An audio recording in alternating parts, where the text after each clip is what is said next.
Porque a gente fala muito do motor 1 e 2, todo mundo se encanta com a ideia, mas na hora de colocar em prática, vem a demanda do dia a dia, vem a demanda do curto prazo. Então, como o Salibão comentou, é necessário criar as bases para que a organização seja ambidestra, começando pelo líder. Se você só está apagando incêndio, você não está olhando o futuro. Olá, eu sou Sandro Magaldi. E eu, José Salib Neto, Salibão. Esse vídeo tem como foco o líder ambidestro. O líder ambidestro conversa muito com a tese que a gente trouxe lá no Gestão do Amanhã, né, Salibão, no Motor 1 e 2 de crescimento, né? É a ambidestria de olhar o presente com o foco no futuro, equilibrando essas duas perspectivas, né? Na sua conversa com o John Davis, e o John Davis é interessante porque John Davis é a maior autoridade do mundo em family business, né? Então ele tem uma posição privilegiada, já que boa parte das empresas do mundo são empresas familiares, né? Na conversa que o Salib teve com o Davis, ele trouxe uma dimensão muito interessante que mostra o real desafio dessa transição. Mostra que boa parte dos líderes ainda tem como foco a operação do negócio, e aí vai ser difícil olhar a inovação. So what you know, if you follow these people around, is that they are incredibly busy and drawn into operational and organizational issues all the time. You know, they get SMS or WhatsApp messages before they even put their feet on the ground, on the floor, when they get out of bed. They're getting messaged. They're taking calls in the drive into work. When they step into work, they're pulled into rooms and asked to solve. Can you just weigh in on this? Would you mind giving me some think? Or maybe you could help us with this. They get that all day. So the notion that we give our business leaders any time, really, to get altitude and to look out is almost a complete myth. Now, there are some that take it, that manage their time, and they need to. Because and the speed up of life, work, business decisions doesn't help. Because they finish one thing, they're on to the next thing. And they've got 34 emails that they have to return. And so their attention is glued here, keeping up. The biggest, and I'm just talking now about the people that are trapped inside operations. The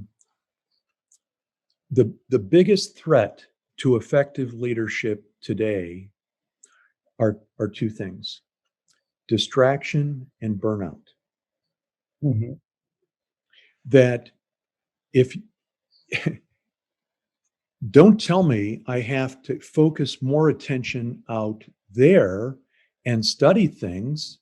My God, do you know what my schedule looks like? And do you know how many things I'm being asked to solve here? And almost all of them are operational or organizational. So, yeah, I get it. I understand that the world is changing, and I understand that there are a lot of threats out there, and maybe we'll get disrupted, and technology is, I get it. But come on, I'm trying to get through my day. That is a very prevalent issue. Salibão, essa fala do Davis é poderosa, né, Salibão? Que um dos maiores desafios da atualidade são as distrações. E ele mostra claramente como há uma tendência de ficar só apagando incêndio com foco no curto prazo, e aí você não vai conseguir olhar o futuro. Esse é o ponto. Pois é, e aí entra a sua capacidade de construir uma equipe Sistema, poderosa, né, Sandrão? Se você não constrói uma equipe poderosa, você vai ter que ficar como o Deus poderoso que resolve tudo, né? E aí você não leva a empresa para lugar nenhum. Né? No final do dia, o papel do líder é desenvolver mais líderes, né, Sandrão? Simples assim, né? E com uma cabeça boa, porque veja bem, também, se ele desenvolver esses líderes pensando como antigamente, só na execução, não vai adiantar nada. Exatamente. A organização não vai adiante. Então, essa perspectiva do Davis ela é central, porque a gente fala muito do motor 1 e 2, todo mundo se encanta com a ideia, mas na hora de colocar em prática, vem a demanda do dia a dia, vem a demanda do curto prazo. Então, como o Salibão comentou, é necessário criar as bases para que a organização seja ambidestra, começando pelo líder. Se você só está apagando incêndio, você não está olhando o futuro.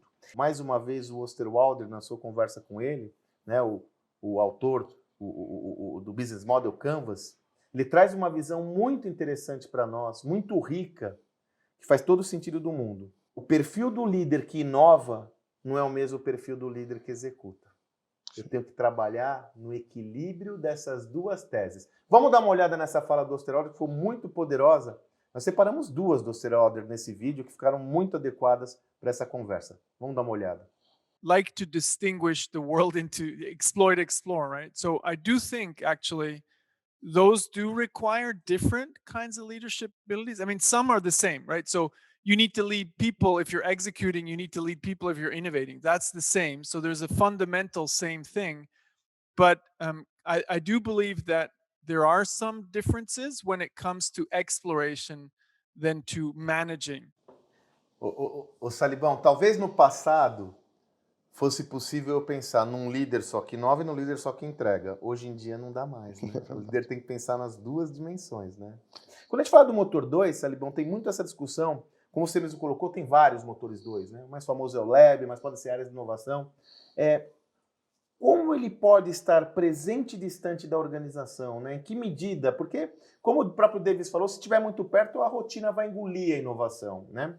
E agora a gente vai puxar, um dos nossos entrevistados foi Pedro Bueno, né? Um jovem empreendedor muito representativo. O Pedro, ele é um dos acionistas, do principal acionista da principal empresa de saúde da América Latina hoje, o DASA. E nesse papo que ele teve com o Salibão, ele comenta sobre esse desafio de como eu encaixo a inovação no negócio, até fisicamente. Vamos dar uma olhada na fala do Pedro Bueno. Como é que a gente fez, né? E eu acho que tá funcionando. A gente tem grandes operações que estão ali tocando bumbo, que são fundamentais, estão olhando NPS, estão olhando o cliente, estão crescendo, estão gerando o nosso resultado. A gente colocou essas operações muito focadas em mais o motor 1. E a gente criou uma área de produtos e tecnologia e também uma área assistencial que é transversal, e essas áreas estão construindo toda essa conexão da jornada do cuidado. Então, essas são áreas que estão menos envolvidas no dia a dia, estão mais liberadas para realmente conseguir construir esses novos produtos, a plataforma digital, todos esses novos modelos que a gente está criando mais preditivos e que não estão afogados com o dia a dia. Então, a gente começou dessa forma. E aí a gente começou muito separado. E aí a gente viu que também não ia funcionar. Então, a gente começou a integrar mais essas áreas. Então, hoje a gente tem o motor 1 e o motor 2, mas eles são assim, mais ou menos. Entendi. Eles têm uma interseção importante. Porque se você separa muito, você vai ter duas empresas. E, no fundo, o que a gente está querendo? Não é que vai ter o velho e o novo. É tudo uma coisa só. Só que você tem times que estão mais dedicados na transformação e você tem times que estão mais dedicados a entregar o resultado de agora. Mas é uma operação só, né? Porque a gente ainda vão ser os hospitais, vão ser as clínicas de diagnóstico, vai ser a telemedicina. E isso tudo, com mais tecnologia, a partir de uma lógica diferente. Pedro traduziu como poucos a visão da ambidestria, né, Salibão? Porque não é separado, não é longe, é tudo ao mesmo tempo agora. Claro que, como ele comenta, eu vou ter que ter uma governança para a inovação, que é diferente do dia a dia. Mas eu tenho que ter ele tem que estar distante, mais próximo, porque senão ele não contamina o negócio, né? Exatamente. E o líder cabe a fazer essa lógica. Exatamente, né? O líder que no final, ele que vai ser o enabler disso, né? Ele que vai ser o construtor disso. Né? Ele vai dar liga, e vai ver a colaboração onde os dois motores se entrelaçam, né, Sandrão? Na nossa conversa, a conversa do Salibão com o Osterwalder deu uma ideia muito interessante quando ele fala que todo líder devia se comportar como um gestor de um fundo de venture capital. De novo, né? Que o Osterwalder nos traz sobre como organizar motor 1 e 2 na mesma lógica. Olha que metáfora poderosa pra gente. Here's how I speak to leaders about ambiguity and uncertainty. There's an industry that has been doing this for decades. And it's a very arrogant industry, and even they don't believe they can pick the winner. It's the venture capitalists. So they invest in a portfolio. There is not a single venture capitalist on the planet that doesn't pick losers. And every one of the most successful ones, they've actually they passed out on some of the winners. You know, they didn't pick some of the big winners. Why is that? Because you never know. You can't know. So what you need to do is you need to invest in a portfolio. And that's what every single venture capitalist on the planet does. And if you look at the data, it's very clear. It's always a very small number of investments that return the whole fund. You'll have 1 or 2 winners in 10 to 20 investments, right? They'll be so big that they will compensate for all of the losers. So here's what leaders need to do to deal with ambiguity. They need to continue to manage the portfolio of existing business and improve those. You don't make risky bets in your existing business, you improve. We call that business model shifts.